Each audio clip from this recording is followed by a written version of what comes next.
سلام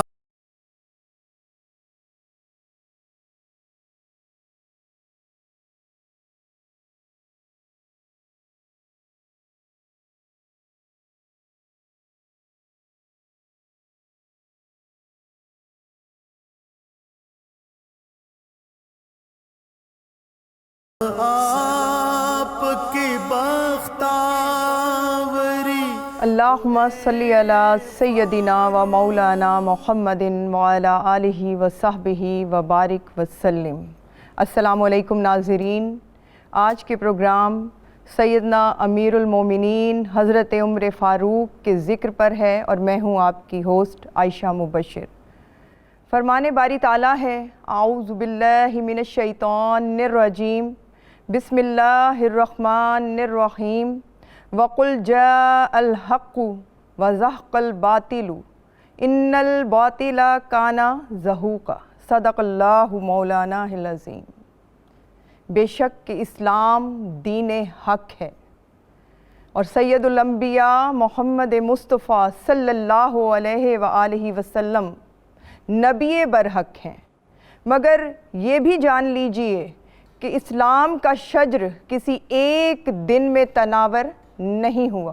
ابتدائی دور اسلام ہے، مسلمان مٹھی بھر ہیں، چھپ چھپ کے اسلام کی دعوت قبول کرتے ہیں، چھپ چھپ کے عبادت کرتے ہیں۔ تبھی سرور انبیاء محمد مصطفیٰ صلی اللہ علیہ وآلہ وسلم رب تعالیٰ کے حضور دستے دعا دراز کرتے ہیں، ملتمس ہوتے ہیں کہ اے میرے پروردگار، دونوں عمر میں سے ایک عمر اسلام میں داخل فرما دے اور اس سے دین اسلام کو طاقت عطا فرما۔ اور پھر چشم فلک کیا نظارہ دیکھتی ہے کہ سیدنا عمر فاروق رضی اللہ تعالیٰ عنہ کو نعمت اسلام حاصل ہوتی ہے، اور جیسے ہی یہ نعمت حاصل ہوتی ہے اسلام کو طاقت مل جاتی ہے، اور صحابہ کرام آپ کے قبول اسلام کو فتح اسلام تصور کرتے ہیں، گویا کہ ابھی کوئی غزوہ نہیں ہے، کوئی جنگ نہیں ہے، اور اسلام صرف عمر کے ایمان لانے سے فتح پا گیا ہے۔ اور یہ فتح اتنی طویل ہوتی ہے اور آپ کو وہ درجات عطا ہوتے ہیں، اور سب سے پہلے عشرہ مبشرہ میں آپ کی شمولیت ہوتی ہے۔ حدیث مبارکہ ہے، حضرت محمد مصطفیٰ صلی اللہ علیہ وآلہ وسلم صحابہ کرام کے ساتھ بیٹھے ہیں اور فرماتے ہیں کہ ابھی تم میں ایک جنتی آئے گا۔ صحابہ کرام ابھی بات نبی کریم کی ختم ہی ہوتی ہے، نظر اٹھا کے دیکھتے ہیں تو سیدنا ابو بکر صدیق رضی اللہ تعالیٰ عنہ آتے ہیں۔ آپ پھر فرماتے ہیں کہ ابھی ایک اور جنتی آئے گا، اور پھر صحابہ کرام دیکھتے ہیں تو حضرت عمر فاروق داخل ہوتے ہیں۔ یقیناً یہ خوشخبری آپ کو آپ کے قبول اسلام کے ساتھ ہی مل جاتی ہے کہ آپ جنتی ہیں۔ دور اسلام میں آپ کی کاوشیں اپنی جگہ، مگر عشق رسول تو دیکھیے کہ خلیفہ مسلمان ہیں، مگر جب بھی منبر خلافت پہ تشریف لاتے ہیں تو پہلا رتبہ چھوڑتے ہیں محمد مصطفیٰ صلی اللہ علیہ وآلہ وسلم کے ادب پر، دوسری سیڑھی چھوڑتے ہیں سیدنا ابو بکر صدیق رضی اللہ تعالیٰ عنہ کے ادب میں، اور تیسری سیڑھی پہ کھڑے ہو کے پھر خطبہ ارشاد فرماتے ہیں۔ اور روحانی جو طاقت ہے اس کا یہ عالم ہے کہ خطبہ جمعہ مکہ مکرمہ میں ارشاد ہو رہا ہے، اور نظر ہے ہزاروں میل دور ساریہ پر، اور فرماتے ہیں ساریہ پہاڑ کی اوٹ لو۔ آج انہی کا ذکر خیر ہوگا، آج ان کی شہادت کے حوالے سے بھی بات ہوگی، ان کی سلطنت کے حوالے سے بھی بات ہوگی، ان کے عشق کے حوالے سے بھی بات ہوگی۔ اور اس عظیم ہستی پہ گفتگو کے لیے ہمارے ساتھ یہاں اسٹوڈیو میں موجود ہیں معروف اسکالر پروفیسر محترمہ نورید فاطمہ صاحبہ، ہم آپ کو خوش آمدید کہتے ہیں۔ ان کے ساتھ موجود ہیں پاکستان کی معروف دینی اسکالر نادیہ خان قادری صاحبہ، ہم آپ کو بھی خوش آمدید کہتے ہیں۔ پروگرام کے اختتام پر منقبت پیش فرمائیں گی پاکستان کی معروف نعت خواں نورینہ امتیاز صاحبہ۔ نورینہ، آج کے پروگرام میں ہم آپ کو بھی خوش آمدید کہتے ہیں۔ تو سب سے پہلے میں آؤں گی پروفیسر صاحبہ آپ کی طرف کہ آج جس ہستی کا ذکر خیر ہے، کیا ان کا ذکر، اللہ رب العزت فرماتا ہے نا کہ انسان پہ ایک ایسا بھی دور گزرا ہے جب وہ کوئی قابل ذکر شے نہیں تھا. یعنی کہ جب ہستی وجود میں آتی ہے، بشری پیکر میں آتی ہے، تصور تو یہ کیا جاتا ہے ذکر تب بھی شروع ہوتا ہے، مگر کچھ اس چیز پہ روشنی ڈالے کہ آپ کا ذکر کیا آپ کے آنے سے پہلے بھی تھا، سماوی کتابوں میں بھی تھا، اور جب آپ آئے اس کے بعد کچھ حالات پہ روشنی ڈالیں. بہت شکریہ عائشہ. بسم اللہ الرحمن الرحیم. اللہم صلی علی سیدنا و مولانا محمد وعلی آلہ و اصحابہ و بارک وسلم. میرے پاس اپنے تو الفاظ نہیں ہیں، اعلیٰ حضرت عظیم البرکت امام احمد رضا بریلوی رحمۃ اللہ علیہ کے سلام کے اشعار سے چونکہ ہم سلام پیش کرنے بیٹھے ہیں سیدنا عمر فاروق رضی اللہ تعالیٰ عنہ کی بارگاہ میں، تو ان کے سلام کے چند اشعار سے میں اپنی گفتگو کا آغاز کروں گی. فرماتے ہیں کہ ترجمان نبی ہم زبان نبی، واہ، ترجمان نبی ہم زبان نبی، جان شان عدالت پہ لاکھوں سلام، اور فارق حق و باطل امام الہدا، تیغ مسلول شدت پہ لاکھوں سلام. اور وہ عمر، وہ حبیب شہ بحر و بر، جن کی حکومت اور جن کا حکم بحر و بر پر چلتا تھا. وہ عمر، وہ حبیب شہ بحر و بر، وہ عمر خاصائے ہاشمی تاجور، وہ عمر کھل گئے جس پہ رحمت کے در، وہ عمر جس کے آدھا پہ شیدا سقر، اس خدا دوست حضرت پہ لاکھوں سلام. رسول کریم صلی اللہ علیہ وآلہ وسلم کے یہ لاڈلے صحابی، میں لاڈلے اس لیے لفظ استعمال کر رہی ہوں کہ یہ مراد رسول صلی اللہ علیہ وآلہ وسلم ہے. آپ نے روایت بیان کی انٹرو میں اس سے ایک اگلی بات کروں گی کہ سیدنا انس بن مالک رضی اللہ تعالیٰ عنہ، سیدنا عبداللہ بن مسعود رضی اللہ تعالیٰ عنہ اور سیدنا ابن عباس رضی اللہ تعالیٰ عنہما تینوں راوی ہیں اس روایت کے کہ رسول کریم صلی اللہ علیہ وآلہ وسلم نے عمر بن حشام کے لیے نہیں بلکہ صرف عمر فاروق رضی اللہ تعالیٰ عنہ کے لیے دعا مانگی تھی کہ باری تعالیٰ عمر کو دین اسلام میں داخل فرما کے اسلام کو مضبوط فرما. اور پھر جس دن سیدنا عمر فاروق رضی اللہ تعالیٰ عنہ نے قبول اسلام فرمایا، اس دن 39 مرد مسلمان تھے اور 23 خواتین. عدد پورا ہونے جا رہا تھا 40ویں مرد کا اور 63ویں مسلمان کا. سبحان اللہ. اب آپ دیکھیے 40 کا عدد اور 63 کا عدد وہ اپنی جگہ، مگر خدا کی رضا چاہتے ہیں دو عالم، خدا چاہتا ہے رضائے محمد صلی اللہ علیہ وآلہ وسلم. تو جو دعائے حبیب کبریا صلی اللہ علیہ وآلہ وسلم تھی وہ کیسے رد ہوتی؟ تو سیدنا عمر فاروق رضی اللہ تعالیٰ عنہ جب قبول اسلام فرماتے ہیں تو نعرہ تکبیر بلند ہوتا ہے، نعرہ رسالت بلند ہوتا ہے، اسلام کو مضبوط کیا جاتا ہے، ملائکہ مبارک لے کے اترتے ہیں، اور پھر رب کریم کی طرف سے رب کریم کی طرف سے مبارکباد آتی ہے، مخلوقات جنات کی طرف سے مبارکباد آتی ہے.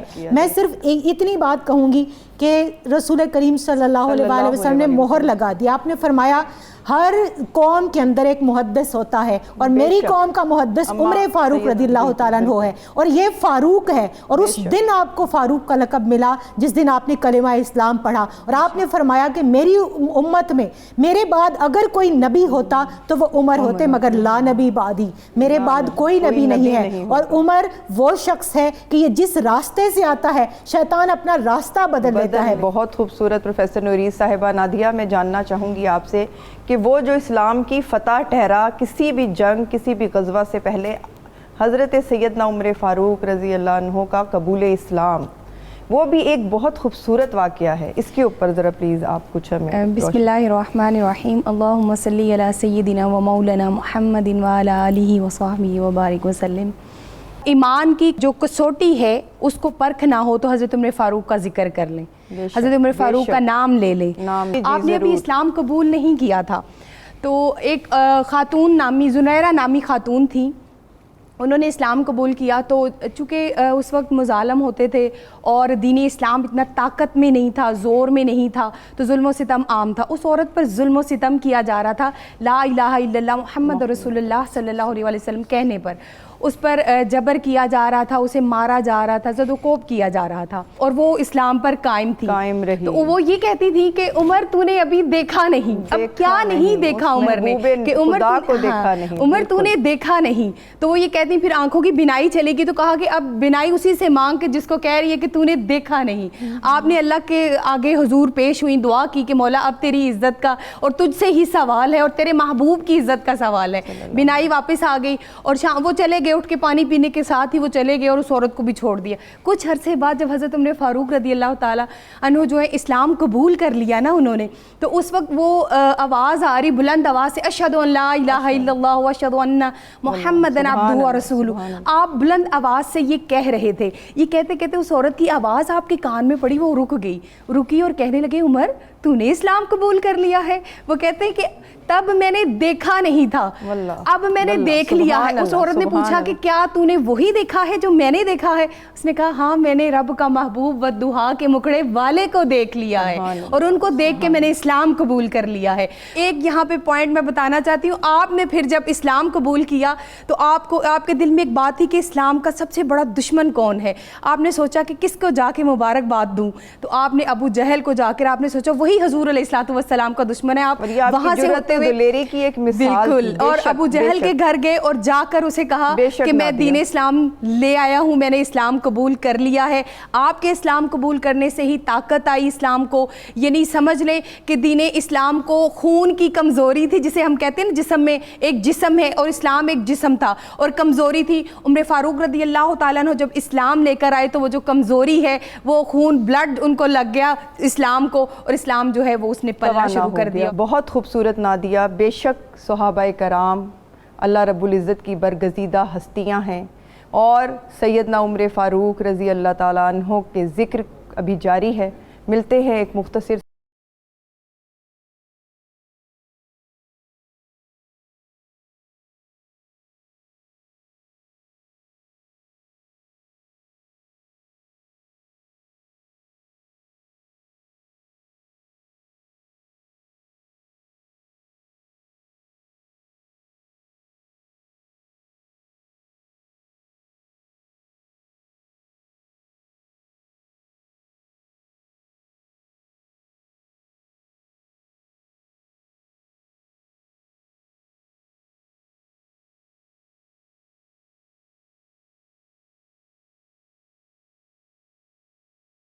ہم آپ کی بختاوری.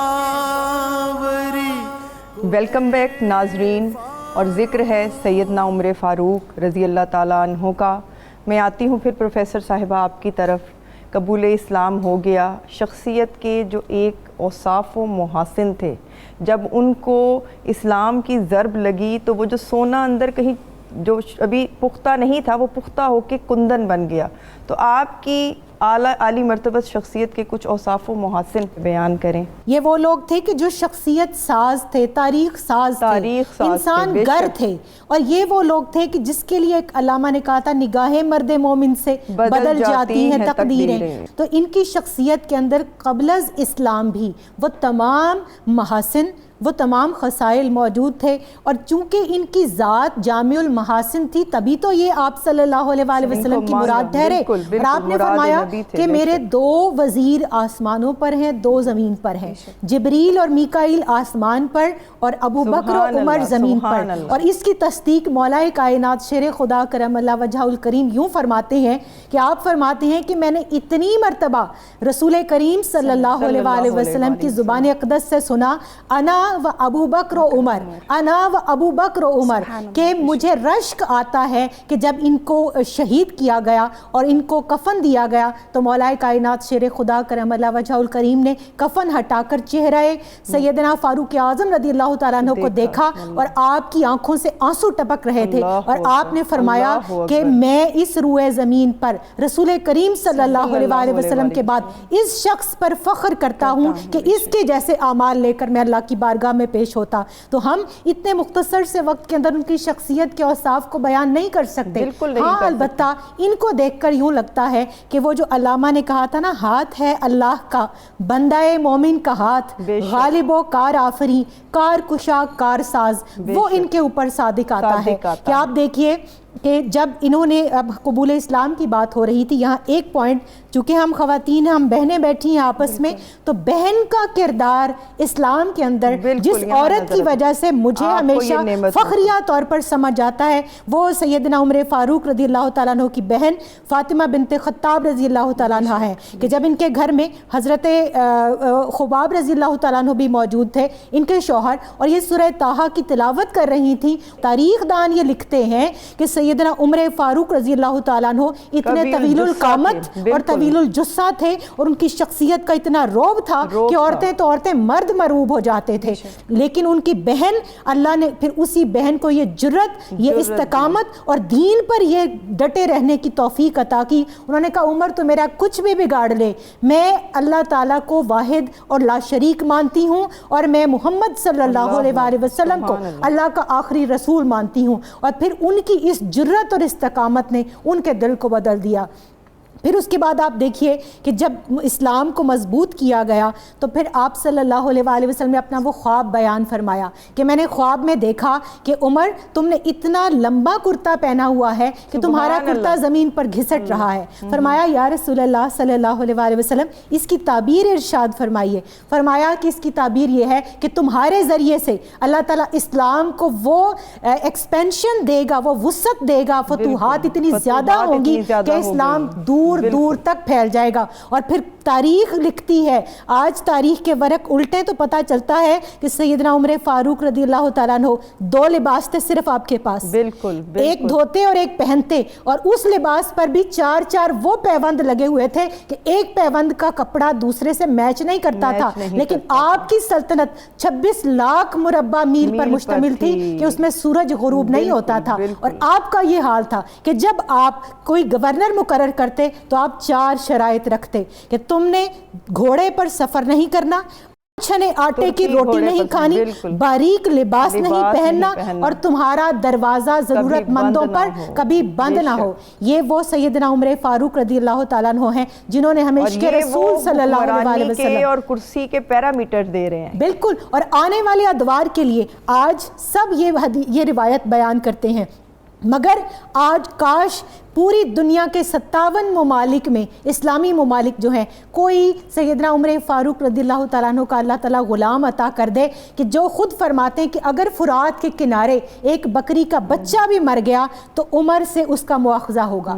آج وہ دور کہ جس دور کے اندر دینے والے تو ہوتے تھے، لینے والا نہیں ملتا تھا، وہ کیسے انہوں نے کریٹ کیا۔ 10.5 سال آپ کا دور خلافت ہے، اس کے اندر کوئی رات ایسی نہیں تھی جس رات میں سیدنا عمر فاروق رضی اللہ تعالیٰ عنہ گشت نہیں کرتے تھے، اور یہ ان کی سچائی تھی۔ آپ نے ثابت کیا کہ حاکم وقت اگر دیانتدار ہو تو رعایا بے ایمانی نہیں کر سکتی۔ کہ آپ گشت کر رہے تھے، گلی سے گزرے، ماں اپنی بیٹی سے کہہ رہی تھی کہ بیٹی دودھ میں پانی شامل کر لو، بیٹی نے کہا کہ نہیں ماں، خلیفۃ الوقت کا حکم ہے کہ جو ملاوٹ کرے گا اس کو درے لگائے جائیں گے، اس پر حد جاری ہوگی۔ اور پھر کیا حدیث رسول صلی اللہ علیہ وسلم یاد نہیں؟ تو ماں نے کہا کہ بیٹی حدیث تو ٹھیک ہے لیکن ہماری ضرورت پوری ہو جائے گی، ہمیں دنیا کا مال زیادہ مل جائے گا۔ کہنے لگی اور عمر کون سا ہمیں دیکھ رہا ہے؟ بیٹی نے کہا ماں میں ایسا نہیں کر سکتی۔ پھر اسی بیٹی کو اپنے بیٹے عاصم کے لیے منتخب کیا، جن کی اولاد سے آگے، جن کے نواسے آگے سیدنا عمر بن عبدالعزیز رضی اللہ تعالیٰ عنہ ہیں،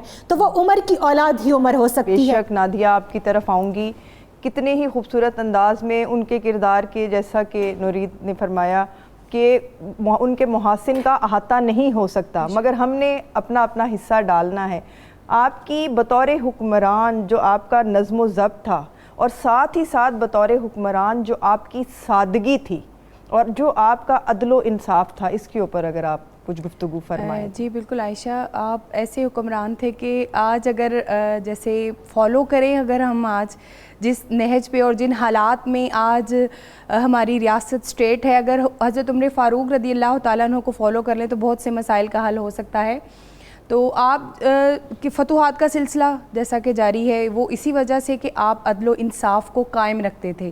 آپ اگر کوئی حکمران ہے اس کے حوالے سے بھی اور غلام کے حوالے سے بھی کبھی آپ نے دو رائے نہیں رکھی کہ ایک کو آگے رکھ لینا اور ایک کو پیچھے, بلکہ دونوں کے لیے آپ کی برابر جو ایک اسٹیٹمنٹ ہوتی تھی وہی اور اسی پہ قائم رہتے تھے. پولیس رات پہ عدل جو ہے وہ چلتا ہوا حضرت عمر فاروق کے قدموں کے ساتھ جنت میں جائے گا. حضرت عمر فاروق رضی اللہ تعالیٰ عنہ کا ایک واقعہ ہے جو میں آپ کی سماعتوں کی نظر کرنا چاہ رہی ہوں کہ آپ ایسے حکمران تھے کہ مصر کے ایک شخص کو آپ نے حکمرانی دی اور 4 وہی نصیحتیں اسے بھی فرمائیں.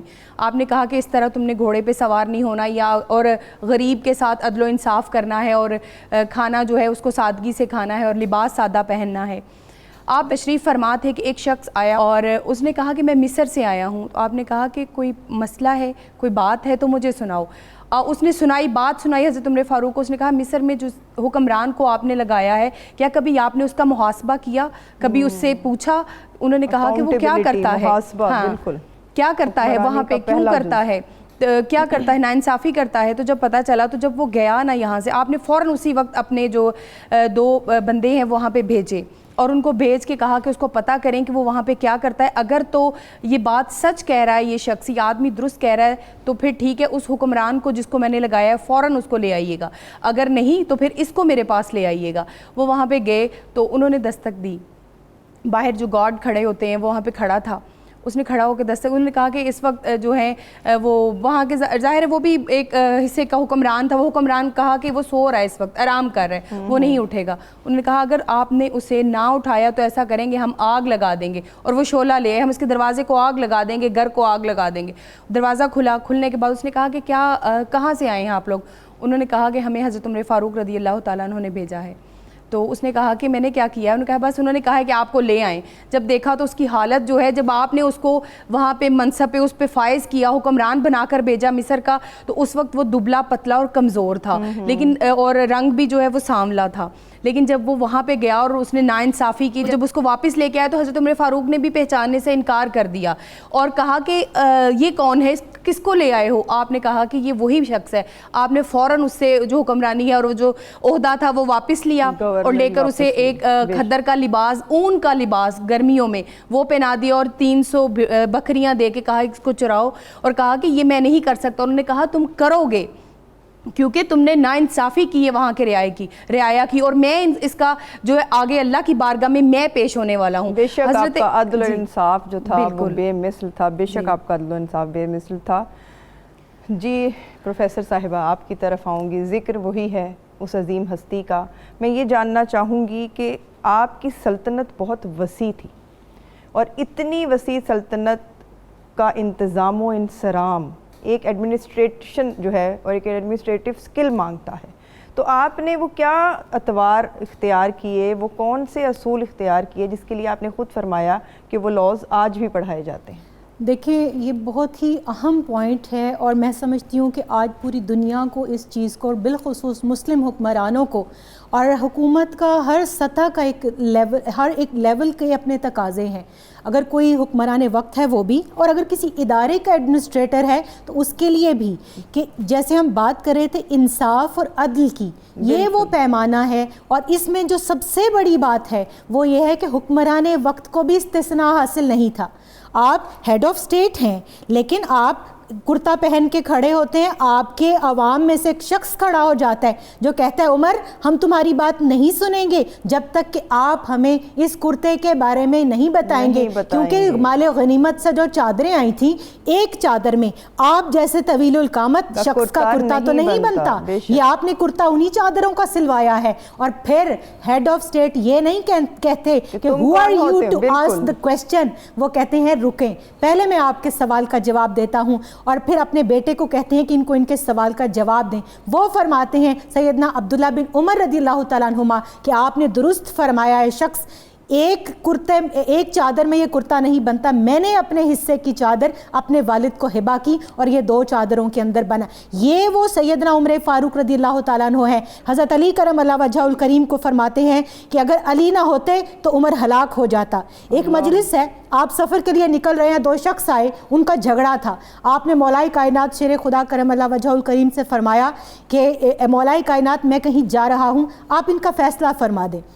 اب جو منافق اور مومن کا فرق ہے یہ سیدنا عمر فاروق رضی اللہ تعالیٰ عنہ سے پوچھئے. اس شخص نے کنفرنٹ کیا، اس نے کہا، کوئی تعجب کا اظہار کیا کہ یہ ہمارا فیصلہ کریں گے. آپ نے تلوار سونت لی اور آپ نے فرمایا یہ تو نے بات کیسے کی ہے، تو جانتا نہیں یہ کون ہے؟ من کنت مولاہ فہذا علی مولاہ. غدیر خم کے مقام پر جب میرے آقا علیہ الصلوۃ والسلام نے ارشاد فرمایا تھا تو ابو بکر صدیق رضی اللہ تعالیٰ عنہ کے بعد میں نے کھڑے ہو کر ان کا ہاتھ پکڑا تھا اور کہا تھا کہ یہ میرے بھی مولا ہیں اور ہر مومن کے بھی مولا ہیں. تو یہ جو بارگاہ فاروقیت سے ہمیں جو محبت کا درس ملتا ہے، اور آج شہادت کے روز جب ابو لولو فیروز کا ہم تذکرہ کرتے ہیں، اس لعین بدبخت مجوسی کا جو ایران چھوڑ کر کوفہ میں آ کر آباد ہوا تھا اور اس نے مدینہ منورہ کے اندر آ کر مسجد کی بے حرمتی کی تھی، آج دور فاروقی کو یاد کرنے کا وقت ہے، زندہ کرنے کا وقت ہے. اس شخص نے جب آپ کو نعوذ باللہ شہید کرنے کے لیے آپ کے اوپر حملہ کیا تو وہ بھی وہ وقت تھا کہ آپ حالت نماز میں تھے اور آپ نے اس کے بعد بھی زخمی ہونے کے بعد بھی وضو کیا اور آپ نے پوچھا کہ کیا نماز پڑھا دی گئی.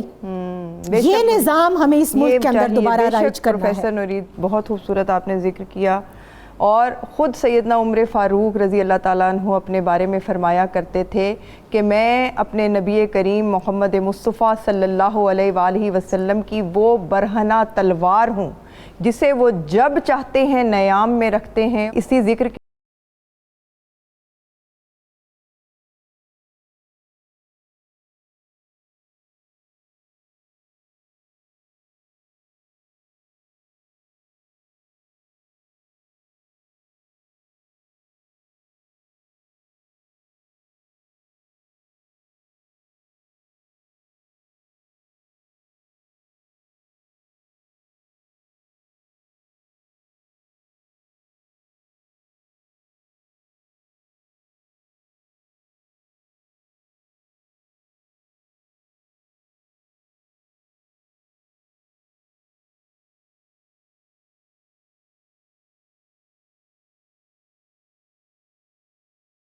آپ کی بختاوری. پروگرام سیدنا عمر فاروق رضی اللہ تعالیٰ عنہ میں آپ کو ایک دفعہ پھر خوش آمدید کہتے ہیں. جی نادیہ، جو نظام آپ نے نافذ کیا اپنے دور حکومت میں، اس کی کیا خصوصیات، مزید کچھ اگر آپ اس پہ روشنی ڈالیں. جی عائشہ، آج جتنے بھی قوانین ہیں، اسپیشلی ٹیکس ہو گیا، خواتین کو پارلیمنٹ میں ایک پوری حیثیت کے ساتھ بیٹھنا، یہ بھی سیدنا عمر فاروق رضی اللہ تعالیٰ عنہ نے رکھی ہے اس کی بنیاد.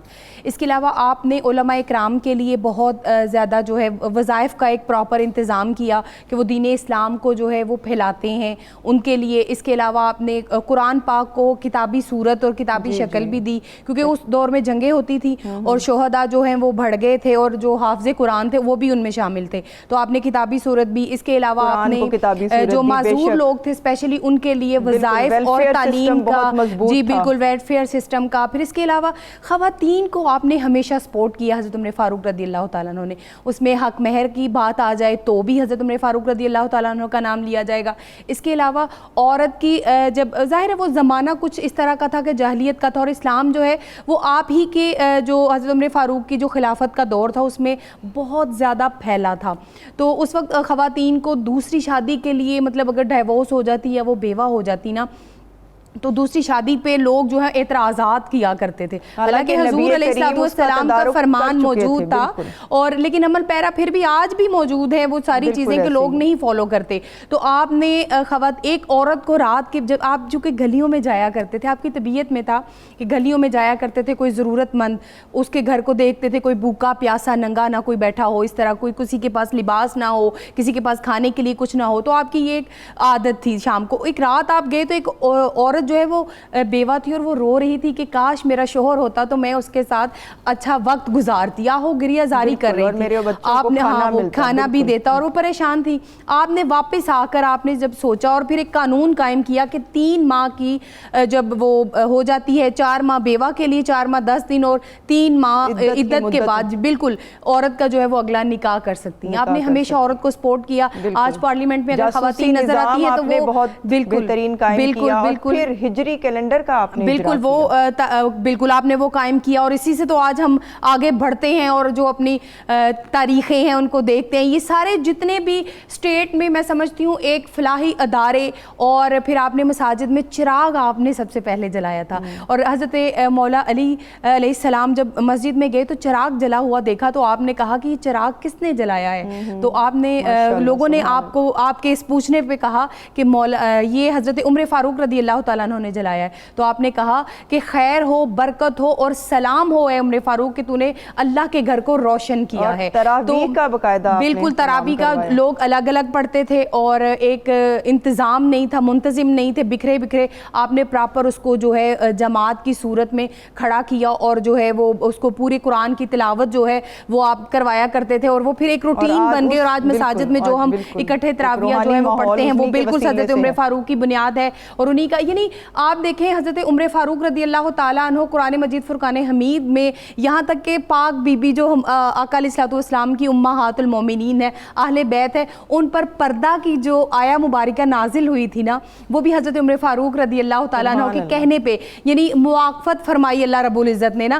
تو اس میں پھر اس کے علاوہ شراب نوشی پہ پابندی، وہ آیا مبارکہ جب آئی نا لا تقربوا الصلاۃ وانتم سکارا، وہ بھی سیدنا عمر فاروق رضی اللہ تعالیٰ عنہ کے کہنے پہ جوا جو پابندی لگی وہ بھی یعنی آپ کوئی بھی ایسا کام خلیفہ بننے سے پہلے ہی اصول مقام ابراہیم پر یہاں پہ عائشہ میں بتانا چاہ رہی، مقام ابراہیم پر نماز پڑھنے کی رائے بھی حضرت عمر فاروق تھی. تبھی یہ آیا مبارکہ نازل ہوئی تھی کہ محبوب آپ مقام ابراہیم کو جو ہے وہ نماز کی جگہ جو ہے وہ بنا لیں. یعنی حضرت عمر فاروق رضی اللہ تعالیٰ عنہ جو روایات ملتی ہیں 40 سے 45 آیا مبارکہ ہیں جو آپ فرماتے تھے. یعنی اسی لیے تو آقا علیہ الصلوۃ والسلام نے فرمایا کہ اللہ بھی عمر کی زبان پر بولتا ہے. تو آپ نے وہ 45 سے 40 آیا مبارکہ ایسی تھی جو آپ کے کہنے پر جو آپ چاہتے تھے اللہ رب العزت نے جو ہے وہ اسی پہ آیا مبارکہ اتار دی. قرآن کی آیات کریمہ کا جو ان سے نسبت آپ نے قائم کی بہت خوبصورت ہے پروفیسر صاحبہ. جہاں پہ اسلام غالب آیا حضرت عمر فاروق کے ذریعے، وہیں پہ اتنا جری، اتنا دلیر حکمران اس کے خلاف فتنوں نے سازشیں بھی شروع کی جو بالآخر آپ کی شہادت پہ منتج ہوئیں.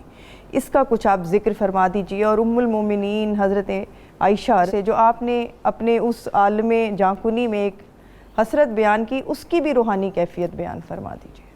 دیکھیے سیدنا عمر فاروق رضی اللہ تعالیٰ عنہ کی پوری حیات پاک کو جب ہم سٹڈی کرتے ہیں، ان کا چاہے ذاتی زندگی کے حوالے سے ہو چاہے اجتماعی زندگی کے حوالے سے ہو، ایک چیز جس کو بطور خاص ہم منفرد کہہ سکتے ہیں وہ ہے جذبہ عشق رسول صلی اللہ علیہ وسلم. آپ کی طبیعت کے اندر جس آپ نے جوش اور غیرت کی بات کی تھی شروع میں، وہ بھی صرف اور صرف ادب و تعظیم مصطفیٰ صلی اللہ علیہ وسلم، ادب و تعظیم اہل بیت کرام اور ادب و تعظیم اصحاب رسول صلی اللہ علیہ وسلم کے گرد گھومتا ہے.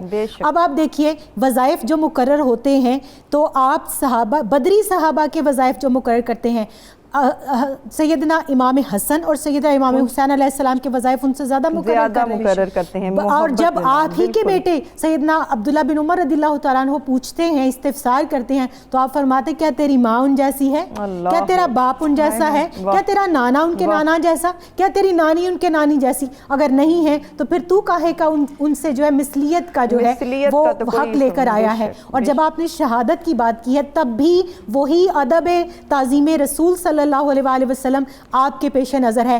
اب یہ دیکھیے کہ اس جو وزیر رسول صلی اللہ علیہ وسلم اس کو جب یار مزار بننا ہے تو سیدہ عائشہ صدیقہ طیبہ طاہرہ رضی اللہ تعالیٰ عنہ کے پاس اپنے بیٹے کو بھیجا اور کہا کہ عمر کیونکہ جب طبیبوں نے زخم کے بعد ناف کے نیچے جو آپ کو ضرب لگائی گئی تھی، جب وہ اس سے آپ کے معدہ اور آپ کی انتڑیاں کٹ گئی تھیں، تو جب آپ کو کوئی بھی چیز پینے کے لیے بھی دی جاتی تھی تو وہ آپ کے جسم سے خارج ہو جاتی تھی۔ حکماء اور طبیبوں نے بتا دیا تھا کہ اب شہادت جو ہے قطعی ہے۔ اسلام کا جو معراج کا دور تھا، جب اس کا کلائمیکس آیا، جس کے بعد احادیث ہیں کہ عمر جب تک زندہ رہے گا تب تک فتنوں کا دروازہ بند رہے گا، اور ان کے دور حکومت کے بعد، اور آپ سیدنا عثمان غنی رضی اللہ تعالیٰ عنہ کی شہادت دیکھ لیجئے، سیدنا علی المرتضیٰ شیر خدا کرم اللہ وجہہ الکریم کی شہادت دیکھ لیجئے، پھر تو فتنوں کا دروازہ ہی کھل گیا۔ تو طبیبوں نے بتایا کہ اب شہادت قریب ہے۔ آپ نے اپنے بیٹے کو بھیجا اور کہا ام المومنین کے پاس جائیے اور کہیے عمر سلام بھیجتا ہے، اے ام المومنین۔ حالانکہ آپ یہ دیکھیے آپ کی بیٹی سیدہ حفصہ رضی اللہ تعالیٰ عنہ بھی ام المومنین ہے، مگر جانتے تھے کہ وہاں پر حجرائے سیدہ عائشہ صدیقہ طیبہ طاہرہ رضی اللہ تعالیٰ عنہ ہے، وہاں پر ان کے بابا جان بھی مدفون ہیں، تو پھر ان سے اجازت لینی ضروری ہے۔ آپ نے کبھی بھی قانون کو اپنے ہاتھ میں نہیں لیا، اور جو ہمیشہ میں ان کے بارے میں کہا کرتی ہوں کہ آپ نے عوام اور خواص، قانون سب کے لیے، قانون کی بالادستی ہمیشہ رکھی۔ آپ نے اجازت طلب کی، انہوں نے اجازت دی۔ جب اجازت مل گئی تو اپنے بیٹے سے کہا کہ دیکھو یہ تو انہوں نے میری زندگی میں اجازت دی ہے، جب میں شہید ہو جاؤں اس کے بعد پھر جانا اور پھر ان سے اجازت طلب کرنا۔ ام المومنین نے بھی کیا خوبصورت جملے کہے، یہ ان کی، یہ میں سمجھتی ہوں ان کی شان سخا ہے، شان سخا۔ انہوں نے کہا یہ جگہ میں نے اپنے لیے رکھی تھی مگر وہ مجھ سے زیادہ اس کے حق دار۔ بالکل، یہ ایک ماں کا جذبہ ہے، اور جو ام المومنین ہے یہ انہی کو زیبا ہے کہ انہوں نے، حالانکہ آپ محبوب رب العالمین صلی اللہ علیہ وآلہ وسلم ہے، تو محبوب کے پاس کس طرح سے قربت چاہتا ہے یہ اللہ تعالیٰ کا جو نظام ہے یہ ہر شخص جانتا ہے، مگر قربانی بھی وہی ہے جس کو قرآن نے کہا کہ لن تنالوا البر حتی تنفقوا مما تحبون۔ آپ نے وہ جگہ ہبہ کی، اور اس کے بعد جب سیدنا عمر فاروق رضی اللہ تعالیٰ عنہ کو جنازے کے لیے لے جایا گیا، جنازہ حضرت صہیب نے پڑھایا، اس کے بعد جب آپ کو مزار رسول صلی اللہ علیہ وآلہ وسلم کے بعد آپ کی میت کو رکھا گیا، تو آپ نے اس وقت پھر جس اجازت کی وصیت کی تھی وہ اجازت مانگی گئی کہ آپ کا غلام عمر آیا ہے اور اجازت چاہتا ہے آپ کے قرب میں دفن ہونے کے لیے، اور پھر آواز سنی گئی کہ دوست کو دوست کے پاس لے آؤ، اور پھر اس وقت میں آپ صلی اللہ علیہ وآلہ وسلم کے جو یار غار تھے، جو یار مزار تھے، انہی کے ساتھ پھر ان کو بھی وہاں پر دفن کیا گیا۔ بے حد شکریہ پروفیسر۔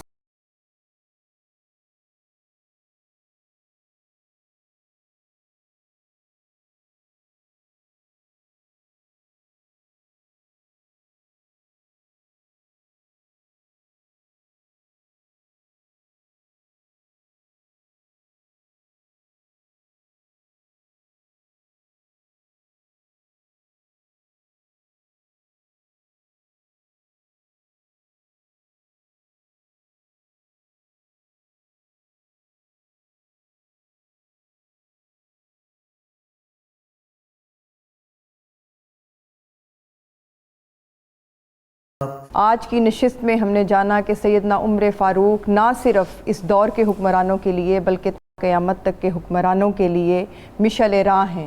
پروگرام کے اینڈ پہ میں درخواست کرتی ہوں پاکستان کی معروف نعت خواں نورینہ امتیاز سے کہ وہ سیدنا عمر فاروق رضی اللہ تعالیٰ عنہ کی بارگاہ میں منقبت پیش کریں۔